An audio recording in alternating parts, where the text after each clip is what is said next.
Welcome and Assalamu alaikum, grade second year. Today our topic is Shimla Conference.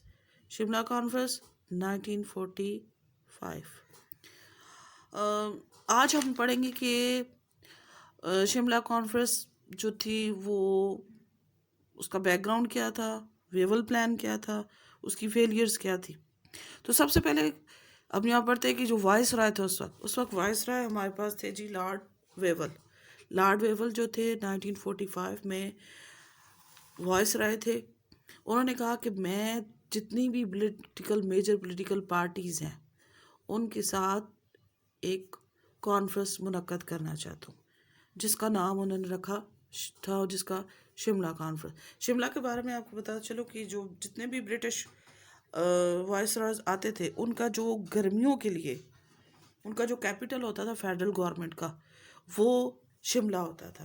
Shimla में वो उनका गर्मियों का कैपिटल था। वो लोग वहाँ पे अपने रिजॉर्ट में होते थे और वहीं पर से गवर्नमेंट के जितने भी मामलात थे वो करते थे। तो उसके साथ उन्होंने कहा कि उसने एक कॉन्फ्रेंस रखी जिसमें उन्हें तमाम जितने भी पॉलिटिकल पार्टीज़ के लीडर थे उन तमाम लीडर्स को शिमला आने की दावत दी। अब शिमला जो उसे दावत दी, अब उसमें देखते हैं कौन कौन से लीडर थे।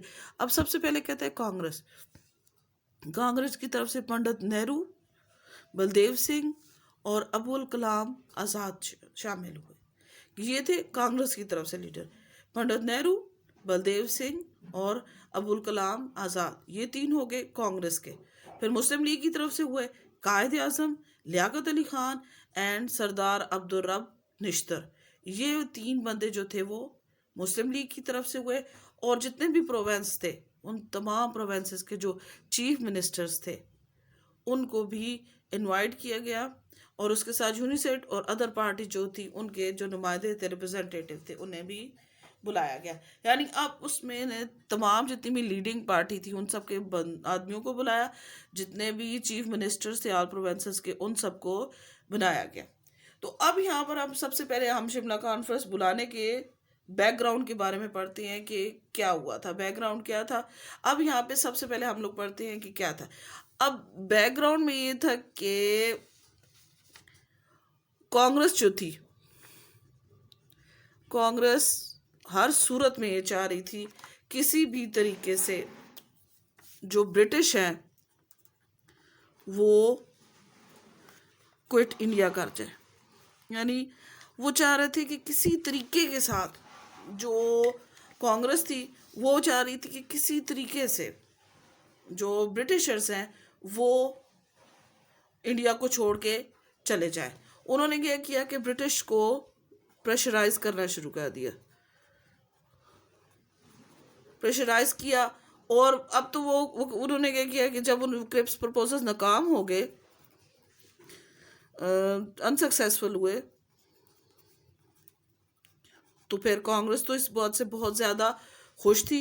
तो उन्होंने ये किया कि मज़ीद वो और उसको कहते शेर हो गए कि चलो एक चीज़ थी तो हमने नहीं मानी तो ब्रिटिश ने हमारा क्या उखाड़ लिया है, तो अब वो हमारा क्या कर सकती है। तो वो और ज़्यादा उन्हें शय मिल गई कि अब हम अपनी मर्जी से जो भी है वो कर सकते हैं। तो उन्होंने क्या किया कि क्रिप्स प्रपोजल सक्सेस, तो उन्होंने क्या किया कि उसके कहा कि अब तुम लोग जो है ब्रिटिश को कहा अब को तुम लोग क्विट हो जाओ। उसने फिर गांधी ने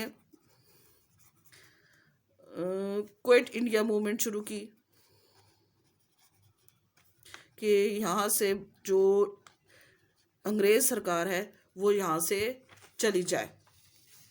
और जो गांधी थे वो तो किसी सूरत में भी नहीं चाह रहा था। वो कहते कि मैं अब इन और ज़्यादा बर्दाश्त नहीं कर सकता।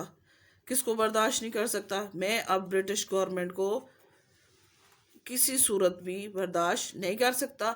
तो अब इनको ये चाहिए कि ये जो पावर है उसको हर सूरत में जो लीडिंग पार्टी है, अब उनके कांग्रेस की नज़र में तो कांग्रेस जो थी वो लीडिंग पार्टी थी कि किसी सूरत में भी हम तुम्हें बर्दाश्त नहीं कर सकते। तुम ऐसे करो कि पावर जो है, ब्रिटिश से कहा कि पावर जो है वो उस वक्त की जो लीडिंग पार्टी है, लीडिंग पार्टी में हमारे पास अब उसको कांग्रेस को कह रहे थे, मुस्लिम लीग को तो वो कंसिडर ही नहीं करते थे। तो उन्होंने कहा कि जो लीडिंग पार्टी है कांग्रेस की, जो कांग्रेस है, उसके हवाले करे और खुद यहाँ से चला जाए। अब उसके लिए क्या हुआ कि जब 1939 में सेकेंड वर्ल्ड वॉर जब स्टार्ट हुई तो जापानीज जो थे वो जर्मनी में, जैसे आपको पहले बताया कि जर्मनी के साथ शामिल हो गए। जब जर्मनी के साथ वो लोग शामिल हुए तो जर्मनी का पलड़ा भारी हो गया। तो अब ये इसी खुशफहमी में थे, ये जो कांग्रेस थी ये इसी खुशफहमी में थी कि अब तो गांधी जी चाह रहा था ना कि किसी सूरत पे भी जो पावर है वो ब्रिटिश जो है वो लीडिंग पार्टी जो है कांग्रेस जो उसकी नज़र में थी इसके हवाले करके चले जाए। अब कांग्रेस और गांधी ने दोनों ने मिलकर पूरे पूरे कंट्री में यानी पूरे हिंदुस्तान में बायकॉट किया तमाम चीज़ों का, कि मैं तमाम चीज़ों का बायकॉट करता हूँ। अपने तमाम जितने भी उसके वर्कर्स थे उन्हें कॉल्स की कि बायकॉट करें तमाम चीज़ों का, यानी जो हमारे पास अंग्रेज़ है उसकी हर चीज़ का हम लोग बायकॉट करते हैं। और उसके साथ साथ उसने स्ट्राइक्स शुरू कर दी और उसके साथ जो फ़िरका वाराना फसादात थे वो भी इन्होंने स्टार्ट कर दी। अब ये तमाम जितनी भी चीज़ें थी उसने इसके साथ उसने जो थी वो मीटिंग वो जो अपनी उसने जो तहरीकें थी जिनमें स्वदेशी तहरीक थी, मूवमेंट थी, क्विट इंडिया मूवमेंट थी।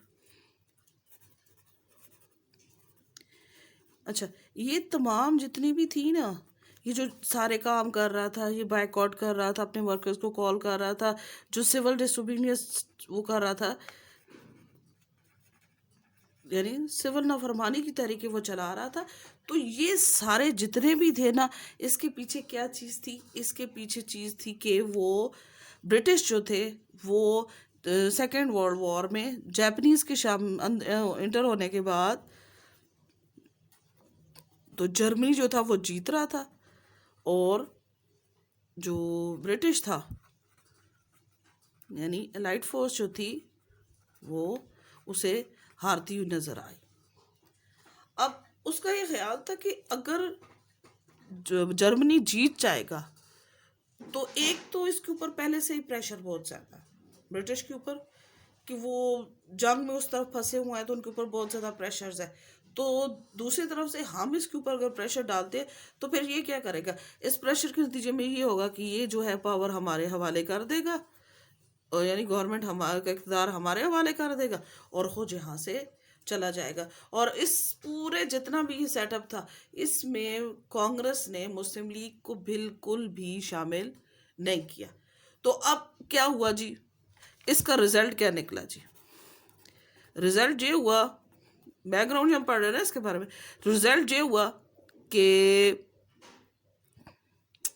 जो ब्रिटिश थे वो वॉर को विन कर गए, यानी जंग वो जीत गए और जर्मनी हार गया। जैसे ही ये चीज़ रिज़ल्ट अनाउंस हुआ कि ब्रिटिश जो था वो लकीली जीत गया और अनलकीली जर्मनी जो है वो हार गया, जैसे ये चीज़ सामने आई तो एकदम से जो गांधी जी ने एकदम से यू टर्न लिया। यू टर्न उसे क्या लिया कि उसने क्या किया कि कायदे-ए-आज़म मुस्लिम लीग से की तरफ पासा परत दिया, यानी एकदम से उनकी तरफ हो गया। अब उसने कहा कि कायदे-ए-आज़म से कहा कि आप जो है वो हम और दोनों मिलकर यानी मुस्लिम लीग और जो कांग्रेस है वो दोनों मिल जाते हैं, हम अपना एक जॉइंट जो है वो महाज बना लेते हैं, उसमें बना के हम लोग जो करते हैं कि इक़्तिदार अपने पास करते हैं और इनको छोड़ देंगे। अब इसी चीज़ को देखते हुए याद होगा 9th क्लास में हम लोगों ने पढ़ा था गांधी जिन्ना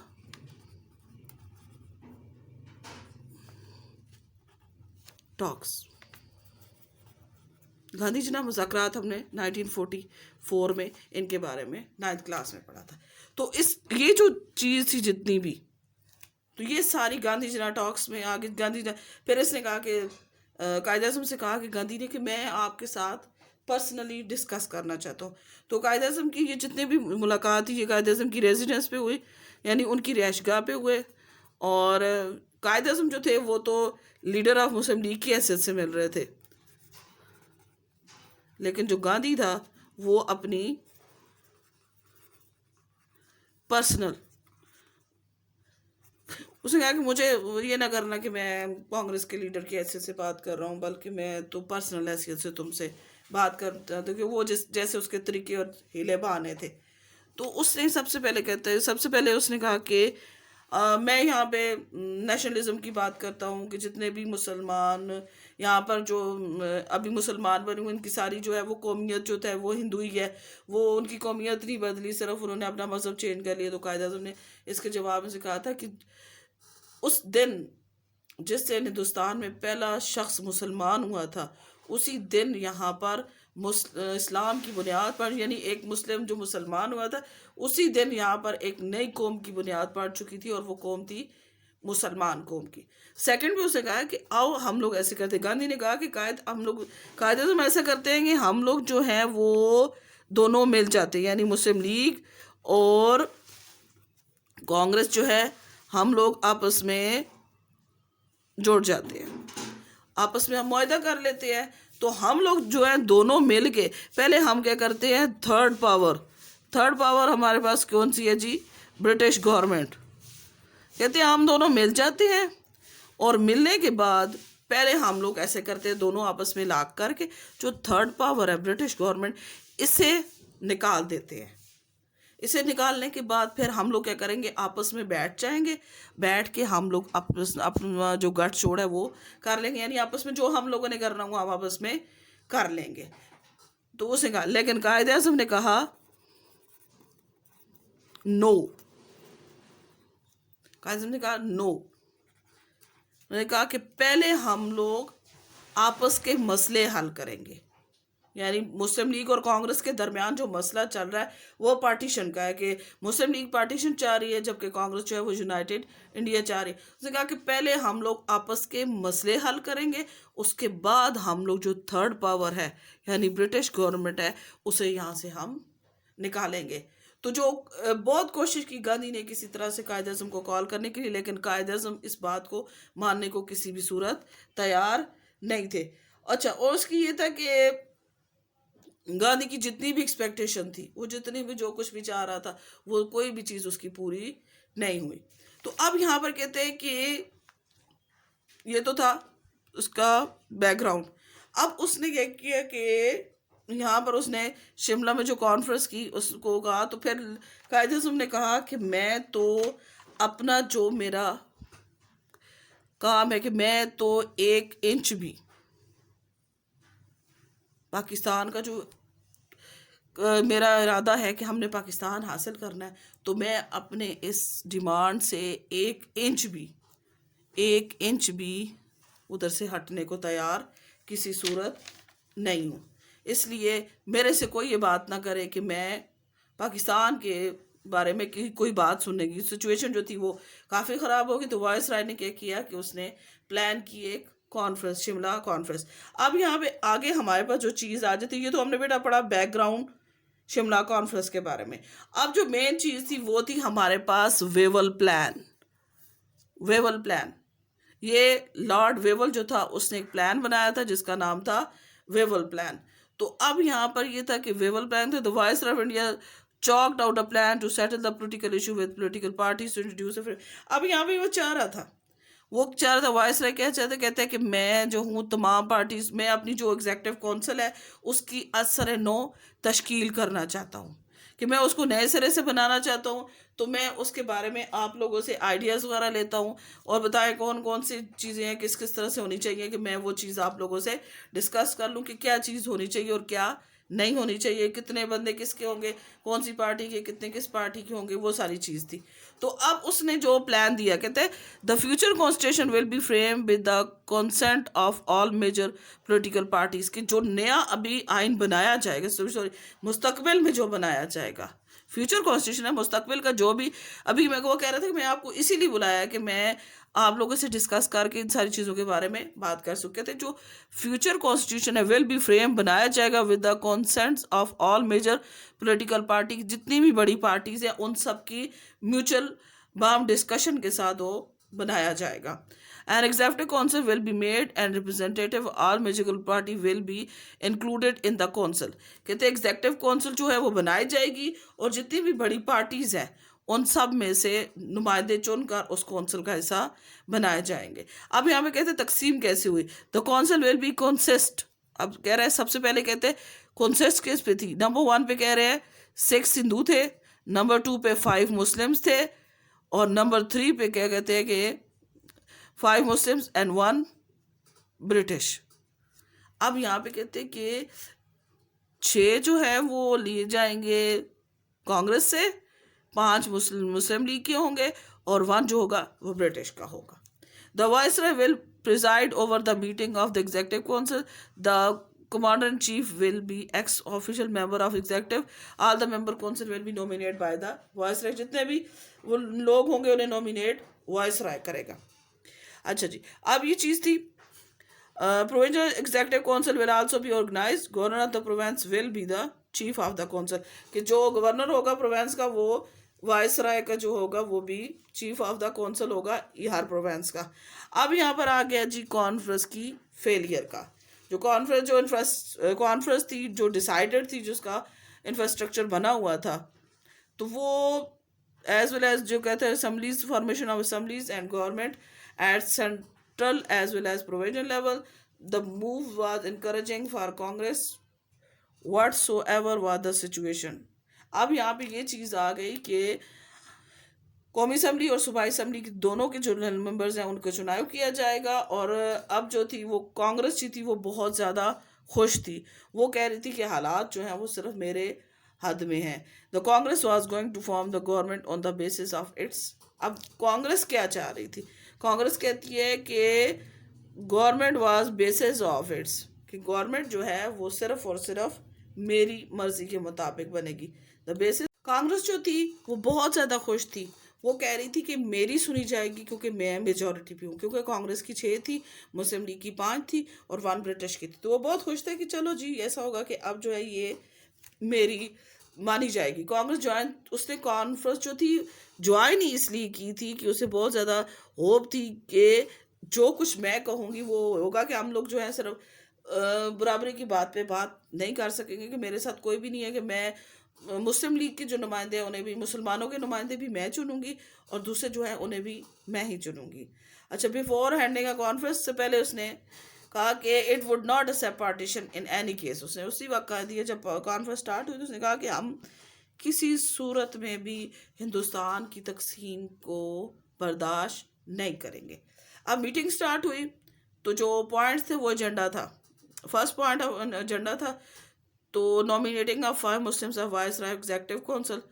अच्छा, अब यहाँ पर जो सबसे बड़ी चीज़ थी, अब यहाँ पे ये आ गया कि 1 पॉइंट फर्स्ट पॉइंट था।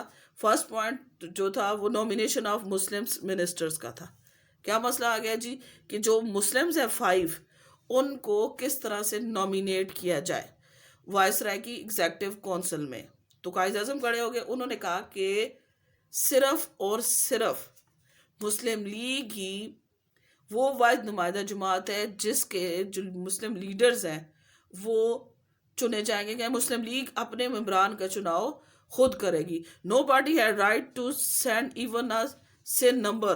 कोई ऐसी पार्टी नहीं है कि जो एक आधा नंबर भी हमें नहीं दे सकती कि हम लोग जो है वो इसको, कि कोई एक बंदा जो है वो हम लोग किसी बंदे को भी मुस्लिम लीग में शमूलियत का हक नहीं देंगे, कि उसमें सिर्फ वही बंदे इलेक्ट होंगे मुस्लिम लीग में जो मुस्लिम लीग के नुमाइंदे अपने होंगे। जबकि वाइसरॉय जो था वो और कांग्रेस चाह रहे थे कि एक सीट जो है वो मौलाना आज़ाद को दे दी जाए।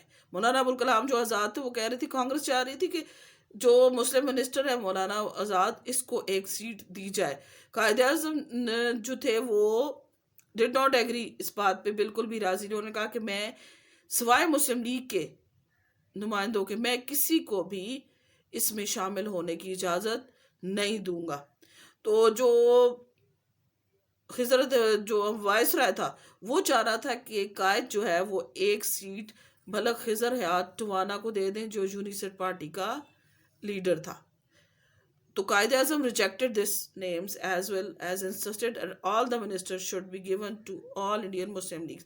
अब यहाँ में ये था कि पहला जो फर्स्ट पॉइंट स्टार्ट हुआ था वो ये था कि मुस्लिम लीग की जो मिनिस्टर्स हैं उनकी नॉमिनेटिंग कैसे की जाएगी। नॉमिनेटिंग के लिए क्या था, फिर उसने कहा कि कायदे आज़म ने ऐलान कर दिया, उन्होंने कहा कि मैं एक सिंगल पाई जिसको कहते हैं वो एक पॉइंट आगे बढ़ने को तैयार इसलिए नहीं हूँ कि मुस्लिम लीग में सिर्फ मुसलमान नुमाइंदे जो हैं वो मुस्लिम लीग के अपने होंगे, जबकि कांग्रेस चाह रही थी कि मौलाना अबुल कलाम आज़ाद को एक सीट दे दे कायद, और वाइस राय चाह रहा था कि खिजर हयात टवाना जो यूनिसेट पार्टी का लीडर था उसको दे दे। लेकिन कायद आज़म इस किसी सूरत, हालांकि सब ने कहने के बावजूद कायद आज़म ने किसी की बात सुनने को तैयार नहीं थे। तो ये जो द फर्स्ट पॉइंट जो था वो ही ऐसा पॉइंट था जिससे बात आगे बढ़ ही नहीं सकी, क्योंकि वो पॉइंट ही ऐसा था कि उसको से कोई भी से आगे नहीं बढ़ सका। वो लोग अपनी बात मनवाने को तैयार थे, जबकि जो कायद आज़म थे वो अपनी बात पे अड़े रहे थे। कायद आज़म उसने कहा कि वेवल ने कहा कि आप लोग जो हैं मुझे एक लिस्ट दे दे कि आपने अपने बता दें कि आप किन बंदों को अपॉइंट करना चाहती हैं। तो कायद आज़म ने कहा कि पहले तुम लोग इस बात को मान लो कि मुस्लिम लीग ही मुसलमानों की वाहिद नुमाइंदा जमात है, उसके बाद मैं कोई भी फहरिस्त जो है लिस्ट देने को तैयार हूँ। तो जो आप कहते हैं कि रिस्पॉन्सिबिलिटी या फेलियर, तो चाहे वो इंडियन नेशनल कांग्रेस थी या फिर वो वेवल था, इन दोनों ने ही कहा कि कायद आज़म के एटीट्यूड इनफ्लेक्सिबल इसका एटीट्यूड है जिसकी वजह से ये कॉन्फ्रेंस जो है वो नाकाम होगी। लेकिन कायद आज़म ने कहा कि मुस्लिम लीग एक्सेप्टेड द प्लान। अगर वो कहा कि मैं किसी कहते ये एक ट्रैप है, कायद आज़म रिफ्यूटेड द ब्लेम, उन्होंने अपने उनके ऊपर जो इल्ज़ाम लगाया उसको उन्होंने कहा कि ये मैं किसी सूरत मानने को तैयार नहीं हूँ। उन्होंने कहा कि ये वेवल का और गांधी का एक सोचा समझा मंसूबा था कि वो मुसलमानों को किसी भी तरीके से घेर कर अपने कब्जे में कर लें। तो मुस्लिम लीग जो है वो अगर इस प्लान को अगर मान लेती है, it would never have a separate state in the shape of Pakistan, तो कभी भी पाकिस्तान की सूरत में एक नई स्टेट यहाँ पर बन नहीं सकती। इसलिए हम लोग वेवल के और गांधी के किसी भी प्लान को मानने को तैयार नहीं है। अब यहाँ पे कंक्लूजन था कि conference staff mistake impossible understanding between the British government and the Indian political leader, but the formula of nomination Muslim members unwrapped the mentally of lawyer. और यहाँ पे आप सर कहते हैं कि जो कांग्रेस थी और लॉर्ड वेवल था उन्होंने जो मंसूबा बनाया था कि मुसलमानों को 5 सीटें जो दे रहे हैं, एक खिजरत वाटवाना ले लेगा, अबुल कलाम आज़ाद ले लेगा, तो 3 मुसलमानों के पास आ जाएंगी। तो फिर इससे क्या होगा कि मुसलमानों के पास तो कोई पावर नहीं रही। तो फिर उन्होंने प्लान बनाया था, कायद आज़म ने वो वाला जो प्लान था उसे अनरैप कर दिया, यानी ओपन कर दिया।